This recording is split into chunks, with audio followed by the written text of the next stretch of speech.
tous, soyez les bienvenus dans ce nouveau numéro des Anges de la télé-réalité, la toute première série réalité jamais réalisée en France. Un dispositif inédit, exceptionnel que vous connaissez maintenant et dans lequel on retrouve chaque jour Stevie, Diana, Marlène, Cindy Sander, Astrid, Amélie, Senna et John David. Alors vont-ils réaliser leur rêve américain ? Eh bien, restez avec nous dans quelques minutes direction Los Angeles pour la suite de leurs aventures avec au programme de l'épisode du jour les tensions permanentes entre les deux clans de la villa qui ne s'adressent même plus la parole. La découverte des maisons des stars à Beverly Hills, mais le grand moment de la journée, c'est le départ définitif de Stevie, laissant seuls ses deux amis Astrid et Cindy. Voilà, tout ça, c'est dans un instant, mais auparavant, qu'est devenu Christopher de Mon incroyable fiancé 2 ? Eh bien, nous l'avons retrouvé, il est revenu à une vie plus normale et souhaiterait devenir mannequin. C'est notre portrait du jour. Et pour nous accompagner tout au long de l'émission, celle dont le secret était d'être en couple avec Nicolas dans Secret Story 2, Caroline Receveur est avec nous. Bonjour Caroline. Bonjour. Vous êtes magnifique. Merci. Franchement, plein de petits tatouages. C'est quoi celui-là ? Il y a marqué quoi ? Celui-là ? L'autre ? Celui-là ? Oui. C'est une citation de Gandhi qui veut dire « Ma vie est mon seul enseignement ». Qu'est-ce que c'est beau. Je vous présente Dominique Lehmann, un petit tatouage ? Bonjour, non, Mathieu. Sur le torse peut-être, non ? Pas du tout. Rien, très bien. Soyez le bienvenu Dominique qui dans un instant vous parlera, il est médium voyant, vous dira votre avenir en fait. Ah. Voilà. Alors auparavant, donc je le disais, vous étiez au casting de Secret Story 2 et votre secret c'était « Je suis en couple avec Nicolas », c'était il y a 4 ans maintenant déjà. Depuis vous êtes séparés de Nicolas et pourtant j'ai lu dans une interview, vous dites « Je pense que Secret Story nous a séparés, sans doute serions-nous encore ensemble sans l'émission, mais je garde un très bon souvenir du programme ». Comment est-ce qu'on peut garder un très bon souvenir d'un programme qui vous a séparé de celui que vous aimez ? Tout d'abord, il n'y a pas forcément déjà besoin de faire une émission pour se séparer, donc je dissocie les deux. Maintenant, ça a été une bonne expérience pour moi personnellement. Et pour ma relation avec Nicolas, je pense qu'au-delà de l'émission, ça allait faire 4 ans. Je pense qu'on avait fait le tour de notre relation et voilà, avec le temps, ça s'est... Mais pourquoi vous dites que Secret Story nous a séparés ? Parce que ça a été un tremplin, on avait une vie bien calme à Metz et voilà, en arrivant sur Paris, on avait des objectifs différents et voilà, ça nous a petit à petit séparés. Sortir en boîte de nuit, vous êtes un peu perdu ? Non, pas forcément, mais on n'avait pas les mêmes objectifs et moi j'avais besoin de quelqu'un qui me tire vers le haut et c'était pas le cas. Vous regardez toujours la télé-réalité aujourd'hui ? Oui, de temps en temps, j'aime bien. Les Anges, ça vous aurait amusé de le faire ? Honnêtement, oui. Bon, voilà le message qui est donc passé. Alors à propos des émissions justement, notamment de Secret Story, parce que vous êtes un petit peu cash dans les interviews, vous y allez. Je sais qu'Astrid est votre bonne copine, ça ne m'étonne pas quand on connaît Astrid. Alors vous dites, ils connaissent trop les ficelles, ils savent qu'ils se mettent en couple, ils savent que s'ils se mettent en couple, ils feront parler d'eux. Ouais. Ça veut dire éventuellement que pour vous, des couples comme Amélie, Senna ou même Émilie et Léo, vous n'y avez pas cru une seconde ? Non, alors Émilie et Léo, j'y ai cru. Voyant le tempérament d'Amélie, je pense que c'est vraiment quelqu'un qui s'est accroché à Léo. Maintenant, Léo en a profité, on a vu avec la sextape, on a vu avec plein d'autres choses. Vous pensez que Léo, lui, n'était pas sincère ? Non, je pense pas du tout. D'accord. Maintenant, j'étais pas là pour voir, mais je pense pas. Et concernant Amélie et Senna, je pense que, je sais pas s'ils ont été ensemble à la base ou pas, mais c'est sûr que tout ce qu'on voit dans la presse, c'est monté sur coup monté. Là, voilà, dernièrement, ils s'affichent avec Julie. J'imagine que dans 2 semaines, ça va être le mariage avec Amélie, quoi. D'accord, donc clairement pour vous, les couples qui se forment dans Secret Story ou dans les télé-réalités, c'est faux. Ouais, la plupart du temps, de toute façon, ça ramène de l'argent. Donc voilà, ils savent ce qu'ils font maintenant. Parce que vous, fausse paparazzi, tout ça, vous n'avez jamais fait ? Non, j'ai pas fait. C'est vrai ? Ouais, j'ai pas fait. D'accord, on vous croit. Non, c'est vrai. Alors on parle de vos projets un petit peu. J'ai lu aussi dans une interview qui date de 2008 quand même. J'aimerais devenir animatrice ou simple chroniqueuse télé. Prendre la place de Castaldi serait pour moi un honneur.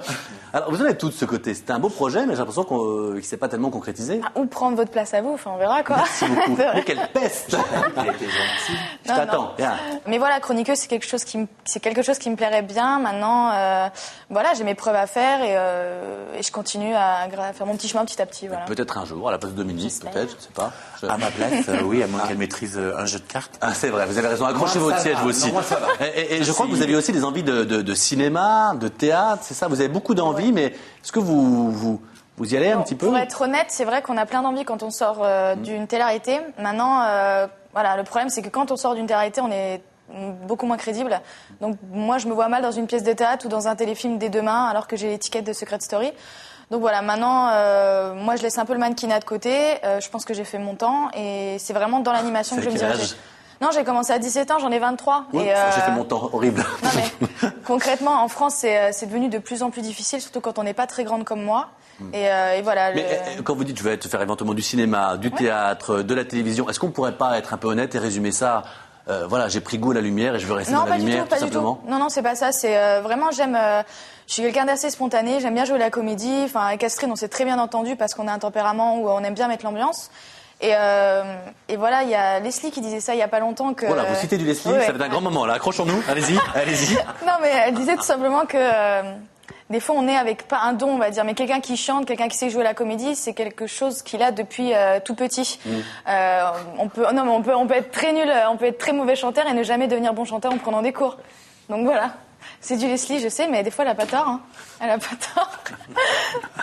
Un qui n'est plus dans la lumière, justement, lui, c'est Christopher, de Mon Incroyable Fiancé 2, en 2009. Le beau gosse hétéro de 24 ans devait faire croire à sa famille qu'il était gay. Il présentait donc à ses parents Emmerich, son faux boyfriend. Et aujourd'hui, Christopher est revenu à une vie plus normale, avec pour objectif, comme vous, devenir mannequin. Son portrait, regardez. La campagne francilienne, c'est dans ce petit village à 1 heure de Paris que vit Christopher, le personnage central de l'émission Mon Incroyable Fiancé 2. Bonjour. Le concept de l'émission reposait sur un mensonge incroyable, faire croire à l'homosexualité de Christopher. Des fois, elles me disent putain, c'était bien, ça t'a plu ton émission? Bah non, je sais pas si t'as vu, j'ai chialé tout le temps, non, j'ai pas kiffé quoi. C'est dingue, hein, des fois tu te dis quand même, putain, je l'ai fait quand même. J'ai attendu 1 an avant de revenir sur Paris parce que déjà pour faire redescendre les choses un peu, pas se prendre la tête et tout, pas faire comme pas mal qui entre parenthèses sans plus pisser. C'était bien de le faire et ça a aidé, ça a apporté des valeurs et puis un message de tolérance sur l'homosexualité, sur le droit à la différence et tout. Après avoir disparu de la sphère médiatique pendant 1 an, Christopher veut désormais revenir sur le devant de la scène. Acteur ou mannequin, il ne sait pas choisir entre les deux. En tant qu'ancien de la télé-réalité, sera-t-il crédible face à un réalisateur? Réussira-t-il à revenir sous le feu des projecteurs? N'est-il pas tout simplement trop tard? Les Champs-Élysées. C'est dans ce quartier prestigieux de Paris que Christopher a rendez-vous. Là, je me rends à un casting pour une marque de fringues, parce qu'ils cherchent une égérie.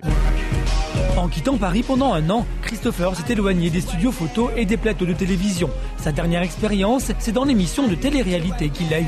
Et pareil, je suis relativement photogénique. Donc... Ce soir, le casting se passe très bien pour Christopher, car son bouc a tapé dans l'œil des 2 casteurs. Le lendemain, c'était un rendez-vous autrement plus important que Christopher doit se rendre. Un réalisateur qui prépare le tournage d'une nouvelle série télé a voulu le rencontrer. On va faire une intro, puisque tu me dis que tu sais pleurer sur commande, on va faire... tu connais cette scène du Parrain où il y a cet acteur qui était une star Hollywood, qui est un peu le Frank Sinatra du film, qui vient voir le Parrain pour lui demander de l'aide. Tu vas essayer de me convaincre et si tu peux me sortir des larmes, c'est gagné. Vas-y, prends ton temps, concentre-toi. Qu'est-ce que je pourrais faire? Faut absolument que tu m'aides à décrocher ce rôle. C'est la seule solution que j'ai, c'est que tu m'aides à décrocher ce rôle. Sinon, je sais pas.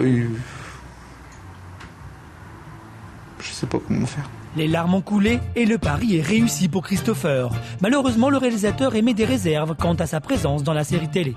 Franchement, j'ai été assez déçu en bien, comme disait Suisse.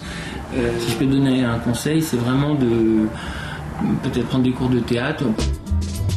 Christopher profite de l'expérience du professionnel pour enrichir la sienne, lui qui a découvert le métier de comédien sur le tard. À une prochaine. S'il n'a pas obtenu de rôle, cette rencontre lui aura beaucoup apporté. De toute façon, les castings, on peut en courir 200 avant d'en trouver un. Et je continue à chercher effectivement le rôle en comédie qui pourrait me correspondre. Apparemment, j'ai un physique qui pourrait correspondre à certaines demandes. Et que dans l'ensemble, la motivation doit être là et que voilà, il y a matière à travailler, mais il y a encore à travailler.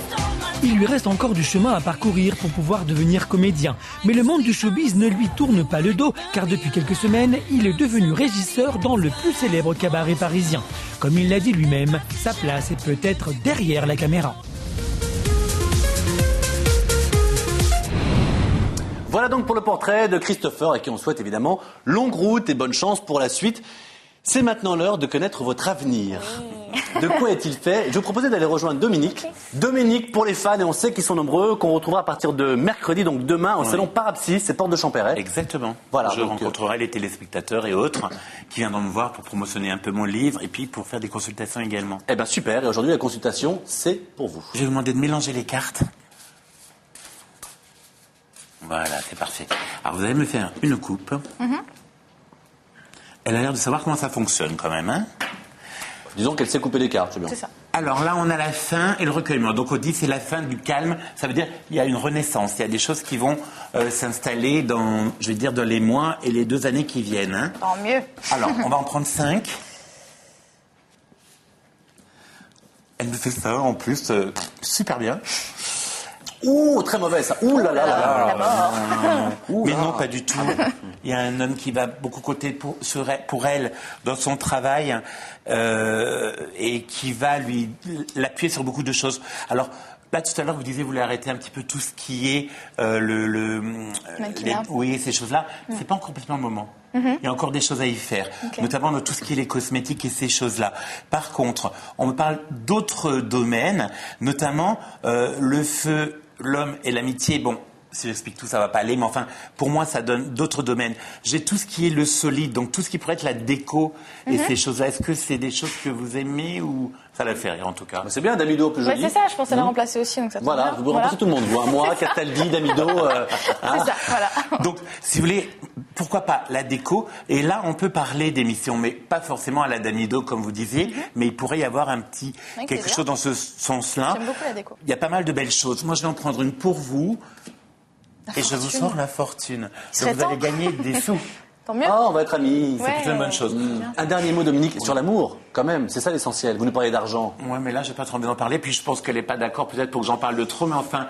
Un petit mot, allez. Quand même, alors, pardon. Je vais lui dire, comme j'ai fait le coup la dernière fois, vous avez 3 œufs sur votre tête. Oh, 3 œufs, enfants. Ça s'appelle 3 enfants. 3 enfants. Vous êtes peut-être pour en avoir Ça me va, 3 ça me déjà. va. Oui. attendre un peu. J'ai pas encore complètement un équilibre dans votre vie actuellement. Ça, voilà. Mais il vient l'année prochaine. 3 enfants, donc, mais on ne sait pas avec qui. Merci beaucoup, Dominique. Merci. Avant de partir à Los Angeles pour notre épisode des Anges, une annonce très importante. Notez-le bien, si vous voulez rencontrer en chair et en os vos stars des Anges de la télé-réalité, rendez-vous ce mercredi 9 février à partir de 15h au Hard Rock Café à Paris, avec également Gilles Lucas pour vous interpréter en live son tube générique de l'émission, et puis plein d'autres surprises, tout sur le site energie12.fr. Et maintenant, votre épisode des Anges avec au programme du jour les tensions permanentes entre les 2 clans de la villa qui ne s'adressent désormais même plus la parole. La découverte des maisons des stars à Beverly Hills, mais le grand moment de la journée, c'est le départ définitif de Stevie, laissant seuls ses 2 amis, Astrid et Cindy. Alors comment nos anges vont-ils réagir à ce départ précipité? Eh bien pour le savoir, comme chaque soir, installez-vous bien confortablement. Direction Los Angeles, les Anges de la télé-réalité, ça commence maintenant.